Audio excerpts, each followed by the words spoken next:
And now, a message from McAfee. Your package couldn't be delivered. You owe thousands in unpaid tolls! You want a free gift? If texts like these sound familiar, McAfee can help. McAfee automatically identifies text and email scams, as well as AI-generated audio, to help you stay safe. If they're faking it, they're not making it past us. Get award-winning scam detection today. McAfee.com/keepitreal. Does it ever feel like you're a marketing professional just speaking into the void? But with LinkedIn ads, you can know you're reaching the right decision makers, a network of 130 million of them, in fact. You can even target buyers by job title, industry, company, seniority, skills, and did I say job title? See how you can avoid the void and reach the right buyers with LinkedIn ads. Spend $250 on your first campaign and get a free $250 credit for the next one. Get started at linkedin.com/campaign. Terms and conditions apply. Welcome to Sephora. I'm looking for a perfume that's not too perfumey.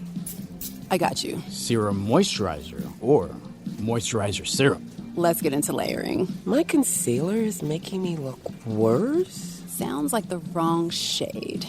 Let's get you matched. There's only one store that really gets what you're going for. Get beauty from people who get beauty. Only at Sephora. Hi, Let's get you a basket.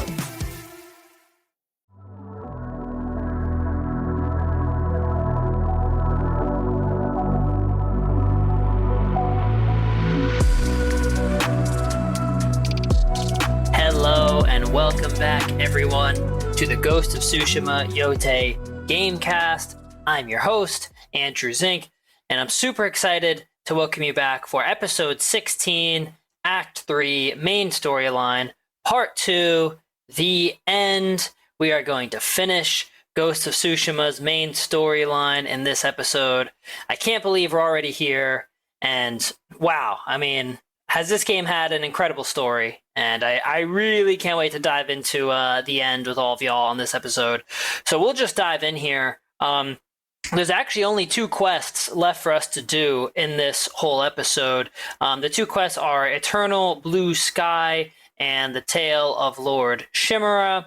So we'll just dive right into Eternal Blue Sky.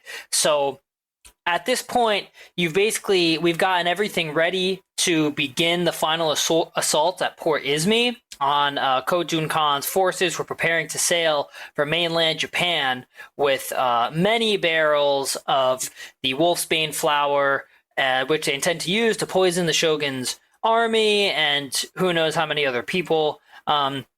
So you start this quest by speaking with Yuna at Jogaku Temple, which has been the staging ground in Act 3 for the assault. So, you start by talking with Yuna, and they talk about Jin's message to Shimura that he left at Castle Shimura for him. And, Jin basically says that he doesn't know what Shimura will do, and they just have to move ahead with the attack no matter what. So Yuna confirms that they secured the Huachas, on their own mission while you were going to Castle Shimura. And they also took in some deserters from Lord Shimura's army who want to follow the ghost. So Jin establishes that they will attack at dawn, and that is it. So I was really excited for this. I mean, it feels like the whole game has led up to this, and I have to say, so far, I didn't feel Act 3 was super long. Like, there wasn't a ton of gameplay to get to this point in Act 3, but I was still really, really excited. In a way, I was kind of happy about that because I felt like it just moved very quickly and it wasn't dragged out. So I'm not going to complain about that. So, yeah, and before you begin the attack, this is another opportunity, like in the other act in Act 1 and Act 2, where before you do the last mission to close out the act, you can speak with all your allies. Everyone who's shown up, you can have optional conversations with them. So in this case, you can talk with Daikuku, who says that the warriors of Yarikawa have come to support the ghost, and they're practicing archery outside the main walls, and Jin just says thank you. There's not too much there, but it is really cool to see him. I think he is... I mean, you meet Norio as you start Act 2 also, but Daikuku is really, I'd say, like, the newest of all the allies who is there that you meet, who shows up. And you don't know him super well, but it is meaningful that he arrived. And again, it's just cool that it kind of harkens back to the experiences you had at, the city of Yarikawa and just your experience in Yarikawa Prefecture. And it's just nice to see them there. I really appreciated that personally. It just felt like all the things you did in Yarikawa were validated as Lord Shimmer has gotten a lot of credit for stuff that Jin has done. So it's just nice to feel recognized and having Daikuku there. So, yeah, and you don't have to talk to anyone in any particular order, but, Lord Ishikawa is by a fire outside, and he talks with Jin about having prepared his whole life for this, and, they just exchange a couple pleasantries that just, show how much they've been through together throughout the game. And next is Kenji. Kenji is inside the main temple building, and he says that he's been drinking all day. At first, he's pretty upbeat and seems in, typical Kenji good spirits. And he says, like, yeah, well, I've been having good spirits all day. But then he kind of gets really serious, and he says that, he is there for Taka, and that he just, you can tell that he feels really sad and shaken, has been changed throughout his experience of the game. And I actually feel like Kenji, in this sense, is one of the most impactful people because he's such a jokester.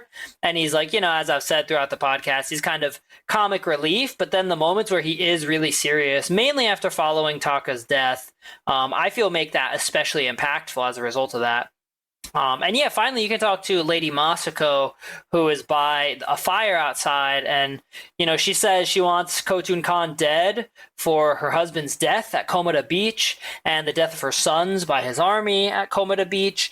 And I just feel like that's just really a really important reminder of all the things that she has lost throughout all this. And yeah, I mean, it's just really, I love this sort of thing. Where it's like you're seeing all your characters and the culmination of all your actions throughout the game right before the last mission. It just really shows the gravity of what you've done and what this last mission is about to hold for you and the people of Tsushima. And, I love this sort of thing in games like Mass Effect or Fallout or whatever it is. Or right before, a big mission, you can talk to everyone you've done and just see little the impacts that you've had. So after you're done with these optional conversations, you can talk with Yuna to kick off the final mission. So when you talk with Yuna, they kind of have an emotional conversation too. And Jin says, that they've come a long way since you dragged him off Komoda Beach. And they kind of both laugh about that. And Jin then seriously says that he wouldn't be there without her. And then she takes a step towards him and says that she can't lose him. And she suggests that he can find a boat and leave Shimura to fight this samurai war, But of course, Jin isn't going to do that, and they both dismiss the idea and such. So Jin then asks Yuna to sit together a little longer. And throughout this whole conversation, like they've each taken small steps towards each other, and they're just like a bit closer.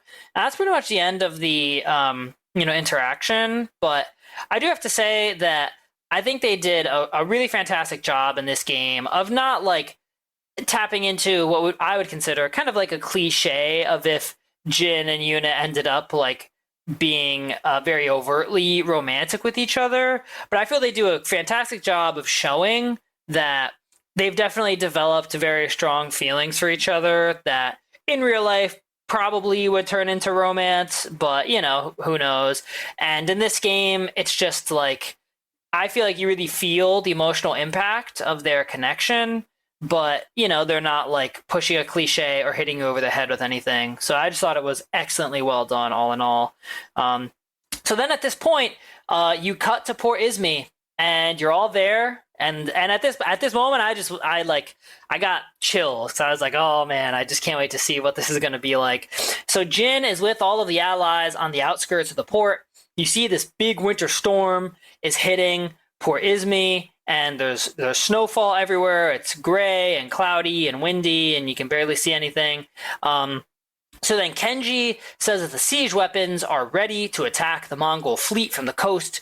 Yuna is going to signal when to attack, and then the Mongols will charge the position of the siege weapons on the coast, but they'll have to go through the ambush spot where all the allies are going to be waiting with explosives and archers and all their soldiers. So that's the plan. And then as everyone is adjourning, Yuna says that there's no sign of Lord Shimura, but Jin says that they have to proceed no matter what.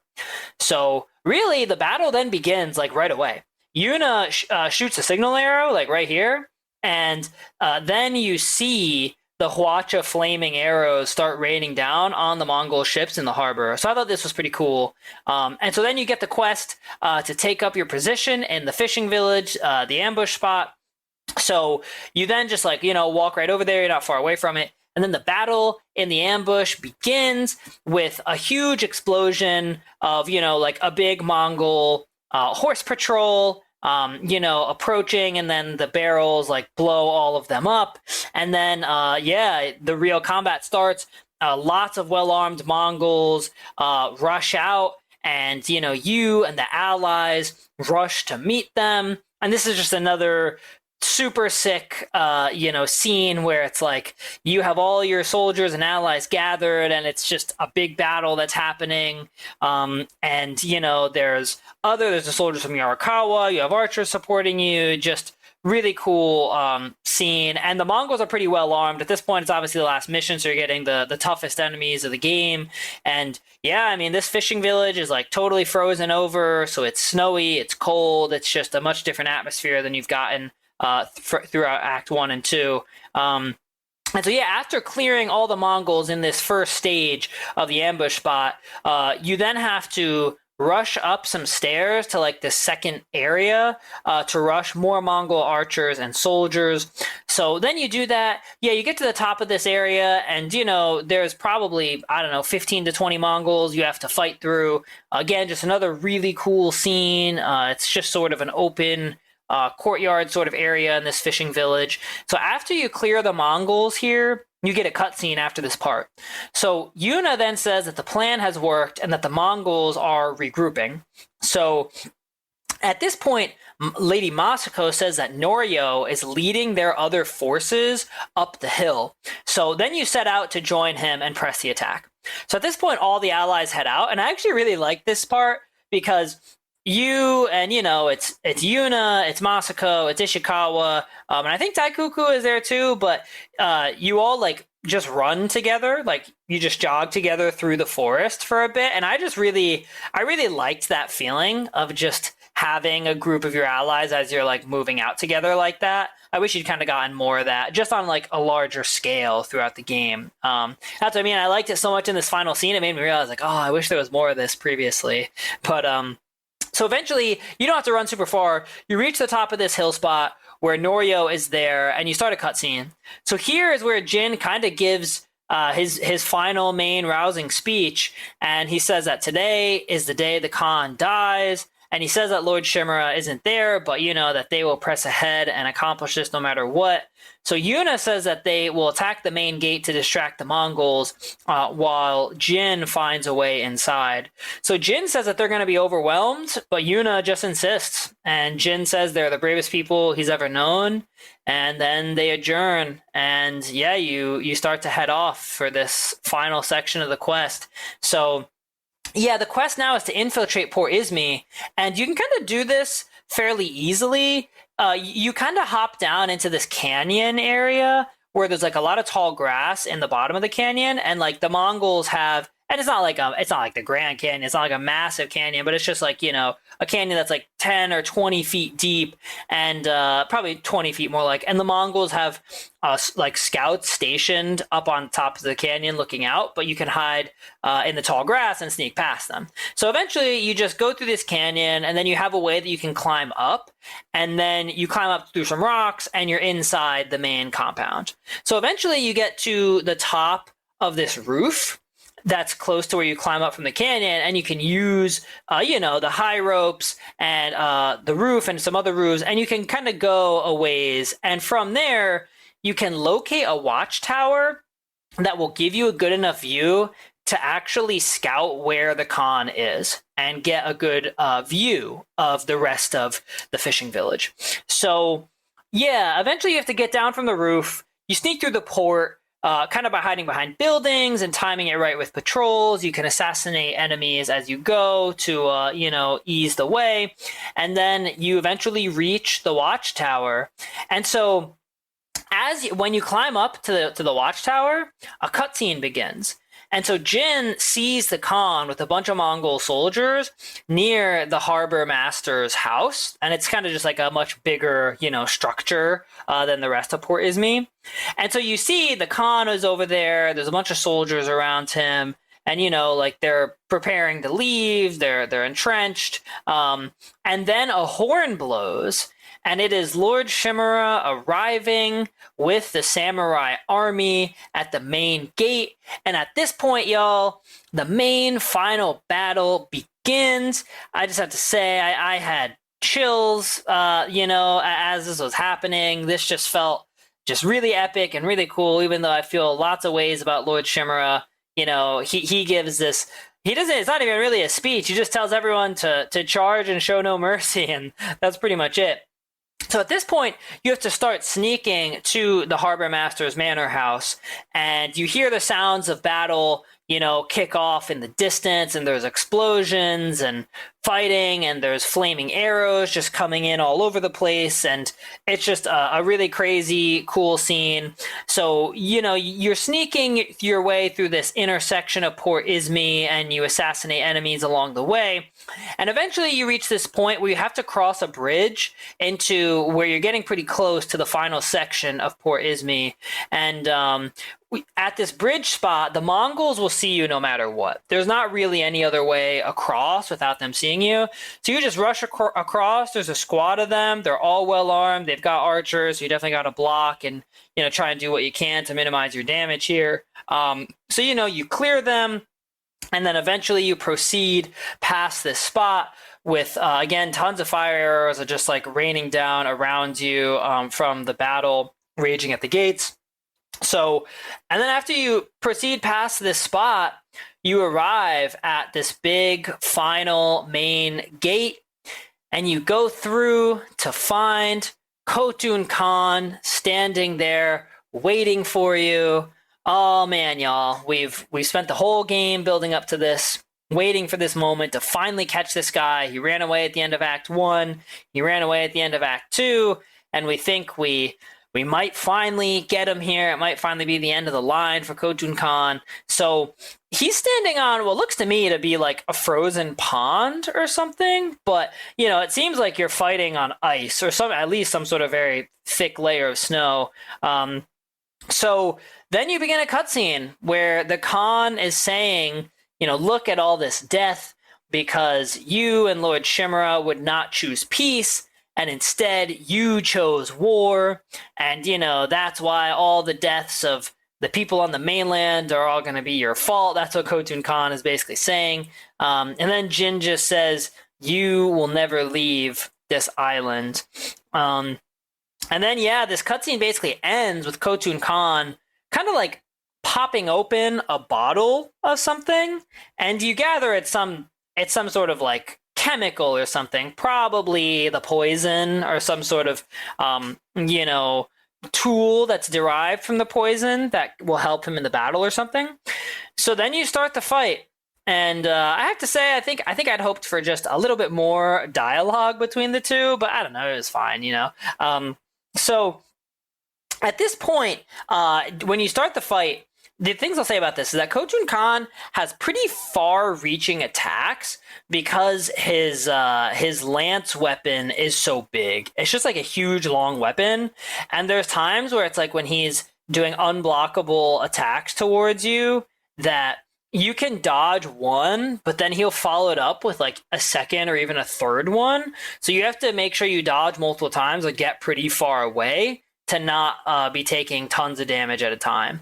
So this is definitely a great moment to use the Dance of Wrath and the Heavenly Strike. In addition, In Act 3, there's one mythic tale, and that is the Way of the Flame.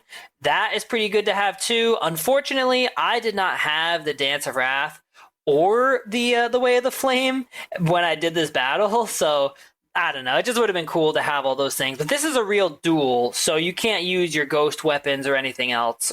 You can only use the moves that you have. So definitely use the Heavenly Strike. Definitely use the Dance of Wrath if you have it. And, throughout this battle, as with other duels, the Khotun Khan and Jin are kind of saying lines back and forth to each other. There's not really anything too memorable from those lines, they're just very basic things. And eventually, you fight Khotun Khan until you get all of his health down. And of course, oftentimes with the final boss, there's never just one health bar. Anybody who knows video games well knows exactly what I'm talking about here. There's always at least a couple health bars. Yeah, after you take his health down, Khotun Khan then throws the stuff from this bottle that he popped off in Jin's face, and he runs to his ship that's waiting for him as two Mongol brutes come forward. So at this point, you're now disoriented by the poison. And, your vision is kind of skewed, and Jin is kind of like stumbling around a little, but then you do have to fight the two brutes. However, you then realize that, you don't really have the time to fight the brutes. You kind of have to just chase the Khan, and that's the quest. It's to just chase the Khan and not let him escape. So you start to run and follow him from this, ice pond sort of area in front of the Harbor Master's house. So the Khan runs down this snow-covered stone stairway, and you have to chase him, but of course, he has tons of archers and soldiers that are covering him. So this is one of those really cool, intense scenes in a game where it's you're just pulling out all the stops and tools that you have to get through this area as fast as you can. And this was, and you feel the intensity and urgency, where it's you're trying to chase Khotun Khan and not let him get away, but you do have to get past these guys. So this was a moment for me where, with a major selection of the looks your kiddos love, starting at just $4 in the Walmart app, a new school year means a stylish new them. Who knew? Find skater skirts and Crocs that say, I'm casual but cool. Sparkly sneakers that say, it's my classroom, you're just learning in it. And preppy polos that say, I'm the teacher's pet, even if they're mommy's menace at home. Find their favorite styles starting at just $4 in the app. The Walmart you thought you knew is now new. This episode is brought to you by Nespresso and Samra Origins by the Weekend Coffee Collection. Introducing Samra Origins. My collaboration with Nespresso is a connection to my roots, to my mother, Samra. Coffee that hits the right notes. It transports you. Crafted with unique notes and bold, soaring flavors. Experience a taste that moves you. Nespresso and Samra Origins. Discover more at Nespresso.com. I was chucking sticky bombs. I was just throwing out kunai, anything I could to just cut through these Mongol soldiers and follow Khotun Khan down this pathway to his ship that I could do. I was doing. So you find a way to do it, and you run down, make it to the ship, and then as you get on the ship, you get this super cool cutscene where Jin is wiping the blood off his sword, and the Khan is waiting on the boat with more soldiers. You're now fully on the ship, and the ship is partially on fire. So that just adds to, the element of all this. You've got this cold white background, but also this fire that is all around you. So that's just a really cool atmosphere. So yeah, then the fight starts with tons of Mongols running out to fight you, while you also have to fight the Khan. And what's cool about this, that this was not a duel. This was a real fight where you could use all your ghost weapons and you could just use anything that you wanted to use. So, you then have to just be fighting the Mongols while you have the effects of the poison. That is important to add. You do have to be navigating the effects of the poison, so that does add, another level of difficulty to this. And then you have to be fighting the Khan while you're doing all this. So, yeah, I found this to be maybe one of just the funnest fights of the game. Actually, maybe the second most fun fight. The fight in Yarikawa was pretty awesome. But this was really fun because it's you're fighting a boss, who, you can damage him with sticky bombs or kunai or all your other weapons. And I just found that to be like really funny and also just rewarding. So eventually you get a cutscene where Khotun Khan is injured after you've done damage to him, but then more soldiers come out. So again, you've got this second wave of Mongols. You just use all your weapons, find a way to get through them, find a way to get to Khotun Khan and damage him as you're battling all across the deck of this ship. Just a super cool scene. And then, after you can finally get to Khotun Khan and take down all his health. And again, he doesn't have a health bar. You're just kind of battling him until, you eventually get this cutscene. So after you do that, he's stumbling around for a bit. And then he has dropped his weapon. He's still holding a shield. And you press triangle like once or twice to disarm his shield. And he is then in front of you, alone on the ship if you've defeated all of the other Mongol soldiers. And at this point, you can finally kill and defeat Khotun Khan. You stab him through the chest up against the wooden mast pole. And as he is stabbed, he says that another Mongol general will just take his place. And he says that they will both be remembered. And then Jin, in a very cool final way, says that he, Khotun Khan, will be forgotten. And Jin then pulls his sword out of Khotun Khan's chest and cuts his head off. You watch Khotun Khan's body fall to the floor and his head, rolls off, kind of Count Dooku style. You don't get to like really see it. It's not like the way he held up Taka's head in Act 2, that's for sure. That's kind of what I wanted. But Jin's not going to do that. Jin's got a lot of honor, so he's, despite being the ghost and being thrown out of his inheritance and everything, Jin's got a lot of honor. He's not going to do that. He's beaten the Khan, and that's the end of it. So then at this point, the whole Mongol ship starts to really burn. And, Jin has to escape the ship. So you see him jump overboard. And then the screen cuts to black. And then, a cutscene begins to show Jin's, the Sakai samurai mask on the ground with Yuna walking up to find it. And she then finds Jin on the coast of, Port Izmi, and she gives the mask back to him. Jin appears injured, and she helps walk him back to the shoreline. And at that point, that is the end of the scene. So for all intents and purposes, we're getting pretty close to the end of the game. And then, you're back at Jogaku Temple area, and you're riding towards it with Yuna. And so then Jin says that the Khan is dead, but his army is still here, and they have to drive it away. And Yuna asks him what happens after they get rid of the Mongols. And Jin says that they will start new lives. And Yuna says that she doesn't really know what that means or who she is anymore. And I really felt the impact of all this just after everything you've been through in the game. So then you get a dialogue choice here. And you can tell Yuna that she is either a good person or a strong warrior.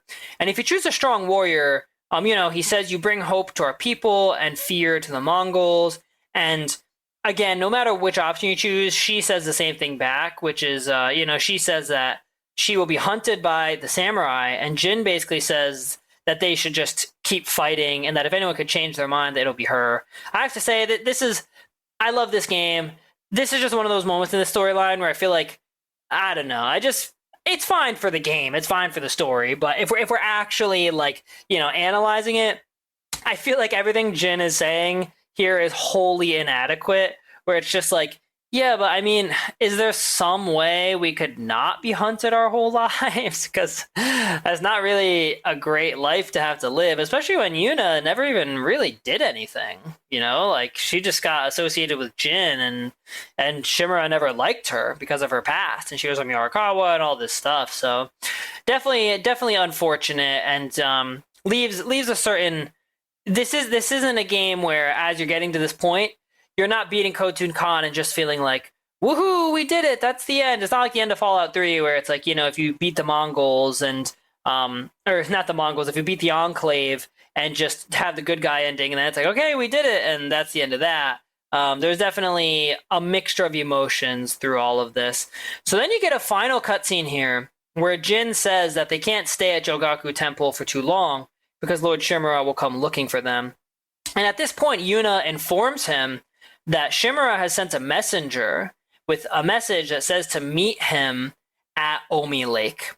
And Yuna offers to come, and Jin says that he has to go alone because he's Jin's only family. And Yuna says that she gets what it's like to, have only one member of your family left. And she then starts to remember Taka, and you can see she's really upset and just not sure of how to proceed and what to do. And she says that she remembers Taka's quiet laugh and the smoke in his hair. And you can tell she's getting really upset and just how sad of a situation this is. And she says that now she is alone in the world. And Jin says that she has him, and that he is there for her. And again, I just felt like this was a really just tasteful way of expressing the emotions and the bond that exists between the two of them without doing anything that just, is too overt or just, it's just perfect. I just feel like it's perfectly tasteful, and I just can't say enough good things about how they developed this relationship between Jin and Yuna. And Yuna then says that he is a ghost who belongs to everyone. And that is the end of this quest. So all in all, yeah, I thought that was a pretty sick final quest. Very emotional, some really cool scenes. Awesome to see all the allies brought together. This is the last time, other than Yuna, this is the last time you see all of the main allies in the main storyline. You can obviously still find them, in their side quests after you finish the main story. And at this point, we have only one quest left to finish the game, to finish Act 3, and that quest is called The Tale of Lord Shimura. So I'm really excited to, excited might be too strong of a term. I definitely am excited to talk about this, but it's just a heavy subject, that's for sure, a heavy quest. So The Tale of Lord Shimura, you begin by arriving at Omi Lake, at the sparring circle that you've seen throughout the game and throughout all the flashbacks where Jin and Shimura trained together as Jin was raised by him. And so then you arrive and Lord Shimura is not there, and you wait for Shimura at the dock. So Jin sits and starts to play the flute. And again, this was just one of those it was just such a beautiful moment in this game. Where you're just listening to the flute and Jin's just sitting there playing, and you have this beautiful lake atmosphere, and it's just gorgeous. So then it cuts to black, and eventually a cutscene starts where Lord Shimura arrives, and Jin has now, no matter what you wore in the scene, the attire Jin is wearing is changed to the Ronin attire. So after Jin says, that he wanted to talk, Jin starts to say, we can drive off the remaining Mongols if we work together. And Shimura just cuts him off right away. And he says that isn't your duty because the Shogun has disbanded Clan Sakai and that Jin is no longer samurai. Oof. Oh, man, this really hit me hard, I have to say. And Jin then says that he would do it all again.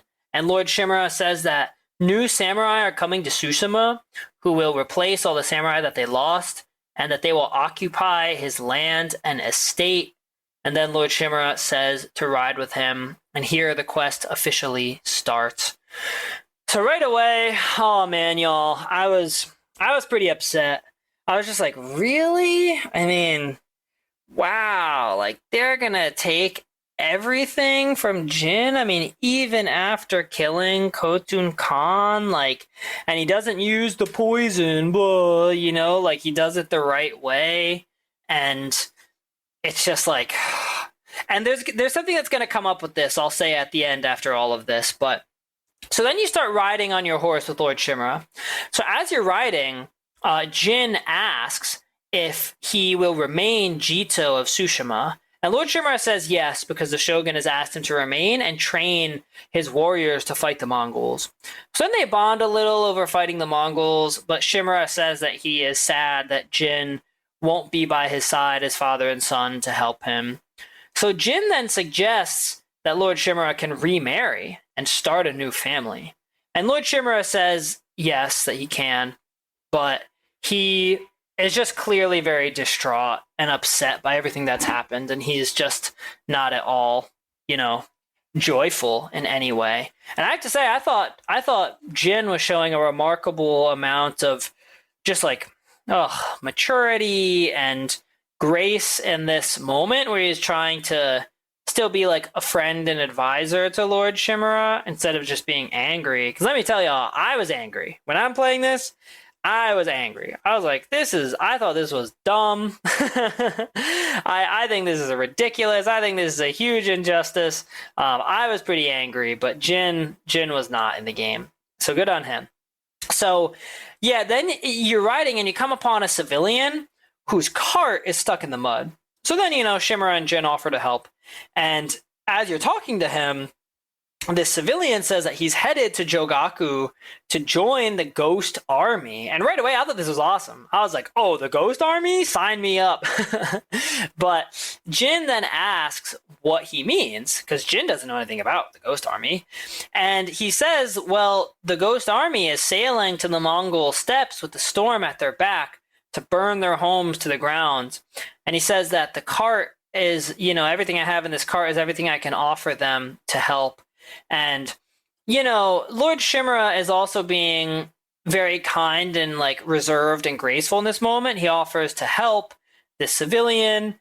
So then at this point, you have to actually press R2, the right trigger, and you help move the cart that's stuck in the mud. And Lord Shimura tells him to be careful. And you're getting the music. The music that's playing here is definitely soft, but it's a bit foreboding. And after the civilian moves on, Jin then says he doesn't know anything about this, and Shimura says, not here, and just cuts him off. So this was the first moment where I just thought, I don't know what's going to happen, but something's up. Something's going to be up with, and I could just feel it, that this is going to be a really crazy, intense ending, whatever was about to happen. So then you keep riding through Omi village, and Jin then starts up the conversation where he says that he doesn't have an army. And Shimura says that every day more people are flocking to join Jin's cause. And he says that the shogun is concerned by this, and that so is he. And that what he says is that people might not bow to their new samurai lords, and that they may betray them in the name of their ghost. So Jin says that he won't support that, but Shimura is angry still that Jin defied him. And he says that Jin taught his people to disobey their leaders, and he asks Jin what makes him think that his followers are gonna obey him. So I do find all this really intellectually very, very fascinating, and I think I'm gonna dive into all of it after we wrap up the quest. So we'll just keep going here. So you keep riding, and then eventually you arrive at the Sakai family cemetery. And, you've been here before in the game. And, Shimura says that it is the resting place of 7 generations of Sakai, including his parents. Super beautiful location. So he says that they have to pay respects. So then a cutscene starts. And there's falling red and white leaves. You're in this very beautiful, scenic cemetery area. It's kind of in a large circle. They both put their hands together and bow, and Jin says that he is going to miss this, and Lord Shimura says that he will too. And at this point, you could really feel the tension building, as they're standing together in the Sakai family cemetery. And so at this point, Lord Shimura reveals the final truth, which is that the shogun has declared Jin a traitor, and that Jin realizes that he has ordered Lord Shimura to kill him. And Lord Shimura says that the ghost is an outlaw and that he taught people to defy their leaders. Jin is angry, and he says he was trying to teach people to defend themselves. And Lord Shimura says, he brings up the poison again and says that Jin gave the gift of that poison to the enemy. And Jin says that he had to stop Lord Shimura from throwing away the soldiers' lives, from that direct charge at the end of Act 2. And Lord Shimura then responds by saying that Jin has no honor, and Jin says that Lord Shimura is a slave to his honor. And then Lord Shimura says that Jin was his son, but now he has to continue the line of Shimura without him. And here, Jin says that taking my head is the cost of that, and Lord Shimura calls it a punishment for him. Like, he says that this is so hard and emotionally upsetting for himself that this is a punishment. So at this point, Lord Shimura starts crying, and he says that, their final day together is beautiful in this moment and in this place. So I do have to say, I found this really emotional and really shocking. And right away I was like, don't even tell me that this game is going to end dueling Lord Shimura. Like, I just could not believe this. In the best way possible, what a crazy story that you've been led to this point. And I felt like it was really emotional, any other things aside. So then Lord Shimura hands Jin a scroll and tells him to write the last words of Clan Sakai. And Jin says that he will write the last words of, Clan Shimura. And then there's this super emotional music that plays as they kind of like separate and part ways. And then you have to actually create your own final haiku in the game where it's reflecting on loss. And yeah, this was just a super beautiful moment where, as with all the other haikus, you get 3 sets of 3 options that you can choose from. And, they're all very sad sorts of options. And you have this incredibly beautiful sunset atmosphere as you compose the haiku. And after you compose it, you read it with the standard, really just beautiful haiku music that plays as you, as you are in the family cemetery. Just a beautiful moment all around. And after you complete the haiku, you get a flashback to young Jin at the family cemetery, and he's in the funeral garb. So you see that you're now like on the day of the funeral where you kind of replayed that, flashback earlier in the game. And Lord Shimura approaches Jin, and this is young Jin, and tells him that his parents will always be with him. And he says that he will train Jin to be the strongest warrior that the Sakai family has ever known, that he'll raise him as his own son. And he asks Jin if he is ready. And then it cuts back to the modern day. And I thought this was just brilliant, the way they did this. It cuts back to the modern day, and Jin says, "I am ready." So I thought that was just a sick cut, just an awesome cut to tie those two together. And this is the last flashback you get in the game. And then, they approach each other for the final duel. It's this beautiful sunset atmosphere. And it's so beautiful, it's almost sad, honestly. Like, that's really how I feel. And then the fight begins. And I have to say, off the bat, I thought this fight was pretty hard, actually. I lost a bunch of times on this fight. Again, I wish I'd had the Dance of Wrath for this from the Mythic Tale, but I did find this fight to be difficult. I think Lord Shimura, it's funny because he doesn't have a shield, he's not well armored, but I think he just has like better techniques and moves than the other bosses throughout the game. So I thought that was a good fit and worthwhile just for what's happening here. And there's this really epic, super sad music that's playing. And so as you're fighting, you're getting these one-liners that are being exchanged back and forth, as is typical throughout the game. Lord Shimura is saying he can't fail the Shogun. He says that the wounds to his spirit will never heal from what Jin has done. And Jin says that killing him is only going to make it worse. And Shimura says, that this isn't revenge, it's punishment. Like, it's punishment for Shimura to have to do this. So, you just go through this battle. I found this to be just like a really upsetting scene to have to play. It reminded me almost of The Last of Us Part 2, the battle between Abby and Ellie at the end, where it's like, oh my God, I don't even want to be doing this really, but you have to.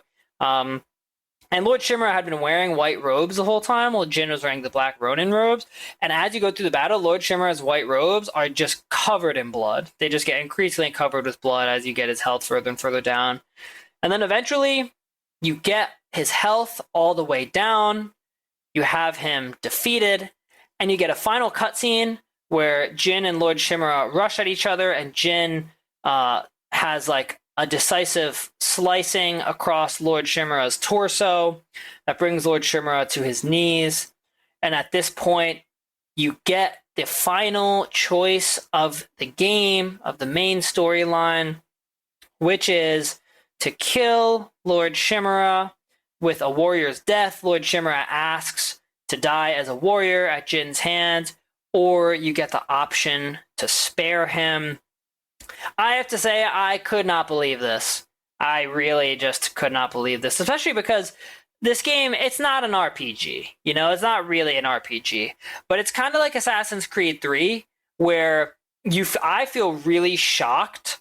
I felt stunned at this choice and at the end of Assassin's Creed 3, because it's like you play through this whole game series and this whole game here where it's not an RPG, but then they let you pick this ending. So that's pretty cool. I think it does add something really cool. And I had no idea what to do. I was stunned by this. And, you know, I tried to just go with my gut. And I eventually went with the kill option for me personally. I mean, honestly, I felt kind of bad about it. But at the same time, you know, for me, I'm just going to talk about how I felt about this. I just felt like... This episode is sponsored by Friskies, who would like to tell your cats hi. Now, if that didn't get your cat's attention, there is one thing that always does the trick. Just pour some Friskies crunchy food in the bowl and you'll hear those paws come running. Works every time. With so many Friskies choices, you can always bring your cats running from their secret napping spots. There's always more to explore. See for yourself at friskies.com or visit your local store. Hey, it's Ryan Reynolds here from Mint Mobile. Now, I was looking for fun ways to tell you that Mint's offer of unlimited premium wireless for $15 a month is back. So I thought it would be fun if we made $15 bills. But it turns out that's very illegal. So there goes my big idea for the commercial. Give it a try at mintmobile.com/switch. Upfront payment of $45 for 3-month plan, equivalent to $15 per month required. New customer offer for first 3 months only. Speed slow after 35 gigabytes if network's busy. Taxes and fees extra. See mintmobile.com. It was time for someone new. I don't really feel like Lord Shimura is actually a very good leader. And I felt like too much had happened between them for Lord Shimura to be redeemed. But it is what Lord Shimura wants. Ironically, it's part of his samurai code, you know, so that is what he wants and he's going to get that. So yeah, I mean, and if you choose the kill option, so Jin says to Lord Shimura that he'll make sure that he's remembered as a wise leader, a great warrior, and a good father. You get the super sad music as Jin stabs Lord Shimura, you know, through the chest with his family sword. And, you know, Jin cries out this just incredibly emotional, guttural cry that really is just, I think, hard for anybody to hear who plays this game and who loves it the way that we all do. And the final scene of, you know, this game, basically, of this official story, is with Jin holding Lord Shimura's body as they're both kneeling, and Lord Shimura is now dead. And I felt totally stunned by this. So that was the end of my storyline. If you choose to spare Lord Shimura, Jin says, "I might have no honor, but I will not kill my family." And then Lord Shimura says that the ghost will be hunted for the rest of his days. And Jin says that he knows that, and he bows to Lord Shimura, and he bends down, and he puts on the Sakai family mask, the black one. So, and then that scene ends with Jin walking away out of the cemetery, and that is those are the two options you get for the end of the game. So I thought this was just super crazy. Just want to take a moment here to, oh man, you know, let the emotional heaviness of what happens here just, you know, set and weigh on all of us. I mean, I just man, I just can't believe how this went. And so I'll just end on one last thing here, just wrap this up. So you then wake up at a refuge after this scene ends, and you look around. You then have like a new house. Jin is like a new house that's like a hidden place in Tsushima, and you wake up and you can then walk around your new house and investigate just various items that give you like memories and little lines of things you talk about. You find your horse's saddle, your first horse that died escaping Castle Chimera. You know, you find various just knickknacks, sets of armor, like little things that will give you lines and memories of your journey so far. And then as you leave your refuge, I was at the Dawn Refuge because I killed Lord Chimera, but I'll get to the different options in a second on that. You can walk outside your house and you find Yuna there. And you then can speak with Yuna about liberating Tsushima, and this all basically happens to just set up so that you can now, you know, roam the rest of the game, the open world map, in perpetuity for as long as you want to do your remaining quests, you know, discover any remaining places, just do anything else that you want to do. So as you talk to Yuna about all this, you know, you're saying that like the Mongols are still out there, we have to push them out. Yuna will say sorry for what happened between his uncle and, you know, not much else. And then, yeah, you just talk about, you know, liberating the island. If you spare Lord Chimera, Yuna will ask you if Lord Chimera is going to come for them. And Jin says that Lord Chimera might not, but that eventually someone will. And they just have to live with that. So at this point, that is that's the real end of the game. I mean, then you can just, you know, roam the map as much as you choose, do whatever you want to do, and you can continue in-game as much as you want. And that is the real end of the game. So there's a bunch of fun facts about the ending that I'm gonna read in a second, but I want to just like do a recap of the ending and everything that happens here, and just talk about it for a bit, because I found all of this to be just really fascinating, certainly evocative of a lot of different topics of discussion. So I'll just like, you know, talk about a couple things, just a couple thoughts here. I found it really fascinating how Lord Chimera, what he's saying to Jin about all this is that now people are going to rebel against the samurai. And that's what he thinks. And that he thinks that the fact that people might not listen to the samurai, that is like a huge crime that Jin is responsible for. And, you know, I've talked about this throughout this podcast, but it really reflects two different perspectives here, where like Jin really does function as a sort of populist figure throughout the whole game. Whereas Lord Chimera is like a top-down leader. He feels like everybody has their role in society. You need to listen to your leaders. The samurai are in charge. They're the ruling class. That's who you listen to. And anybody who questions that is a problem. And obviously, like, you know, and you don't get tons of super explicit ideological discussion about this throughout the game, but Jin clearly is just not as like rigidly believing of that in the same way. And yeah, I just felt like, again, I want to give the developers credit. I think this is an incredible story, super courageous to take the story this direction.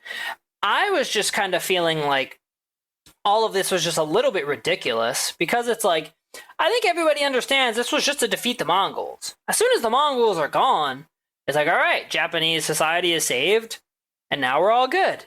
And even the whole thing about, like, you know, the people going to join the Ghost's army, it's like, I mean, if people are inspired by something, you know, by a figure that exists and a new, like, part of their folktale and their folklore, I mean, I just don't see why it's worthy of being, like, of why Jin is worthy of being prosecuted so significantly here. But again, it's really showing two different ways of looking at samurai society and what the ghost means for two different types of people. Jin and, like, you know, you could say the working lower classes, and the ruling classes, Shimura and the other samurai. So I found all of that, super fascinating. And yeah, and the other thing that I think I want to mention with this, before just getting to like the final part of just like whether you kill or save Lord Shimura, is I have to say that Lord Shimura started like leaning on the Shogun so much. I kind of wish we'd like met the Shogun once or something, or like, I understand why from a story perspective the developers, you don't need to go there, but it starts to hit this point where it's like every time Jin is asking Lord Shimura like, yeah, but why are you doing this? Like, we don't have to kill each other, we don't have to fight each other, disbanding Clan Sakai, like all this stuff. Lord Shimura's response is like, it's what the Shogun wants. And he says in the final duel, like in their one-liners, he's like, I can't feel the Shogun, I can't feel the Shogun. And it's supposed to lead me to this place of like, all right, I'm sorry, but whoever this Shogun is, screw this guy. Like, I just think this is ridiculous. And if the Shogun wasn't here, like branding Jin a traitor and calling for his head and doing all this, like, would Lord Shimura be doing all this? I'm not sure. Maybe, but maybe not. So, it's just one of those video game things. Like, you're not meant to like question it and figure all that out, but it's not meant to go that deep. But that was something I was thinking as all this was happening. I would have liked to see more, hear more about the Shogun at this time, and maybe I'll do an episode about who the ruler of mainland Japan was. I mean, Japanese unification didn't happen for another really 300 years or so, 320 years after this game takes place. But I'd love to see who like the most powerful figure was at the time. So after we finish up all these episodes, maybe we can start doing some historical episodes. So yeah, and then the final choice of, killing Shimura or saving him, I just thought this was like really just a brilliant choice to put in the game. It just adds so much emotion. And I just felt like this was such a heavy choice and just not something I saw coming at all. So yeah, I mean, I guess there's like some final thoughts wrapping this up. I thought this was just a brilliant story, super courageous, lots of twists in this. It's not at all what you expect. I mean, this is just one of those stories. And again, I compare it to The Last of Us Part 2, where it's like when you put the controller down, you just let out this huge breath, almost of just like surprise, emotional exhaustion. I thought this was brilliant. I have to say, like, I loved that they chose to do this with the story. I think for some of the reasons you guys have heard me talk about, I feel like some of this is just a little extreme in how it happens, and I don't love all of it. But all in all, I think it's a fantastic story, and it's so memorable. I mean, it's so memorable, and it's so different than, again, just like, oh, beat the bad guys and you win, yay. Like, it's just so much different, gives you a lot to think about and a lot to talk about. So I really appreciate and love all of that. So at this point, I want to just end on some fun facts about the ending here. So I found all these off the Ghost of Tsushima wiki page. So I'll just read here. So after waiting at the sparring circle at the shores of Omi Lake, Jin's armor automatically gets switched to the Ronin attire. So I mentioned that, but until the tale is concluded, you're unable to change out of the attire. And so the thing that's kind of ironic about this tale is that it does realize Ryuzo's assumption in the flashback that you get. So that's during the Heart of the Jito quest. And what Jin says that Ryuzo told him ends up being true. In order for Lord Shimura to start his own family, he has to remove Jin first in the end here. So that is definitely ironic. And the fact that you're you get the Ronin attire from Ryuzo in the game then just adds to this irony. And the fact that you're dueling Lord Shimura in the Ronin attire adds to that.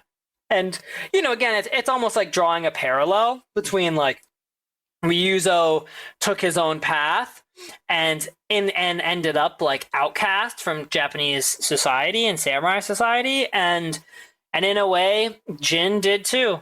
Obviously they had much different circumstances, and I mean, Jin didn't betray anybody, but so just really interesting little creative things to note there. So, and then just a couple other things. So depending on which ending you choose, Jin's new home and the dye color the player receives for the ghost armor will differ. So beyond these two things, there's no differences other than the dialogue has with Yuna at the end of the tale, which, as I read to you guys, it's pretty small. But if you choose to do the spare ending, then Jin's new home is located at a place called Tradition's End, and you'll receive the red Vow of Vengeance dye color for the ghost armor. If you choose the kill ending, then Jin's new home is the Dawn Refuge, while receiving the white Righteous Punishment dye color for the ghost armor. So yeah, I got the Righteous Punishment one. I was at the Dawn Refuge. I have to say, I like the Tradition's End place a lot more because it's just a lot more sunny and bright, whereas Dawn Refuge is like kind of dark. It's cloudy and like not a fun place to be. It's kind of swampy, which again, I guess it's showing you the differences between the kill and spare endings. So yeah, now I'm just gonna wrap all this up with some things about, just some fun facts about the ending itself. So yeah, in the Ghost of Tsushima wiki, it reads, "It is widely believed that the spare ending is considered to be the proper ghost ending, as sparing Lord Shimura against his honor-driven wish is more in tune with Jin's denouncement of the samurai code, while the kill ending is considered to be the samurai ending, as Jin bends to honor one more time to grant Lord Shimura his honorable death. Whether or not this is true is still up for debate." So yeah, I find this super fascinating. I do find this really, really fascinating and really cool to think about, because that is definitely true, that it's like, yeah, I guess, and the fact that Lord Shimura failed to defeat Jin is almost like dishonor, and leaving him alive for that could bring him a lot of dishonor. Makes me, I mean, from what we've been led to believe about this Shogun guy that's in power here, it's almost like, oh, you failed to defeat Jin? Okay, Clan Shimura is disbanded. Now I'm going to appoint someone else. Like, that's kind of how it feels. But so yeah, I thought this was really interesting. I can agree with this analysis. I mean, yeah, like you're giving Lord Shimura an honorable samurai death by choosing to kill him. So that is kind of following, the samurai code. So here's just a couple other things. So Daisuke Suji, and this is the voice actor and face model of Jin Sakai for the game. He did a publicly streamed playthrough of this game, and he chose the spare ending when he did this. So I thought that was really interesting. I wonder if, I don't know, people are worried about like the kill ending being too intense maybe, but yeah, and then the game director, Nate Fox, who's also working on Ghost of Yotei, he confirmed that the spare ending is the true canon ending for this game. But he also revealed that he personally prefers the kill ending. So I thought that was very interesting. And yeah, here's just the final fun fact that we will get from the Ghost of Tsushima wiki. So unlike other duels, Lord Shimura will not finish Jin off if he loses. That's interesting. And then yeah, it's actually possible to get both the Vow of Vengeance and Righteous Punishment dies on the same save file. So for any of y'all who are serious about collecting everything, you can get both of them without having to pick between one or the other. So what you have to do is, without playing through the New Game Plus, so this opportunity apparently is easy to miss. But after making your choice and watching the credits roll, Jin will be at his new hideout clad in the ghost armor, with the corresponding new dye applied. However, instead of leaving the hideout, if you immediately pause the game and navigate to the journal, if you go into Jin's journey and abandon the tale, Jin will be transported just outside of Omi village, as if he never started the tale. but you won't lose the die that you obtained for the armor. You can then play through the Tale of Lord Shimura once again and choose the opposite ending. And after the credits roll, you'll be at the ending's hideout, but now you have the ghost armor dies from both endings. So I think that's pretty funny, and that's just one of those video game things where I'm just like, who figured that out? who out there was so annoyed that they couldn't get both dies that they tried this to figure it out? This is just one of those moments where I love the internet. There's a lot of things that aren't the best about 2025, but this is one of those things I think is hilarious about 2025 in the modern day. Good job to whoever figured that out. I wish the player who figured that out was credited there. I'd shout you out on this podcast right now. But yeah, so at this point, that wraps up our Ghost of Tsushima main storyline episodes. You know, I mean, I feel like I could still...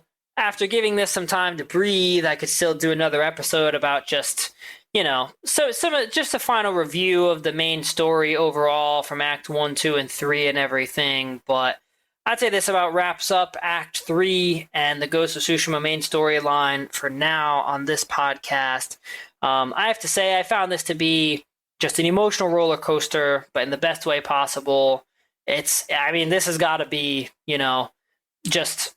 I don't know, top 10, top 15 game storylines of all time. I just really, really loved this storyline, and it's certainly one of the most memorable, that's for sure. So this is, and I'll just say this for anybody listening, this episode is not the end of this podcast, not by any means at all. We still have to finish up all of the Act 3 side quests and, the Mythic Tales and just wrapping up the rest of that.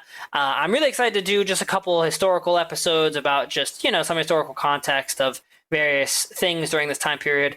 And then we're going to run it back and do all of this for Ghost of Yotei all over again after Ghost of Yotei comes out. But for anybody listening, and I have to say I've been shocked by how many people have been listening to this podcast. I wanted to do this just because, I was really interested in this game, and I wanted to just give it a shot, and I had a lot of fun doing this. But it's really cool and rewarding to know that people are out there and listening, and that people enjoy it that much.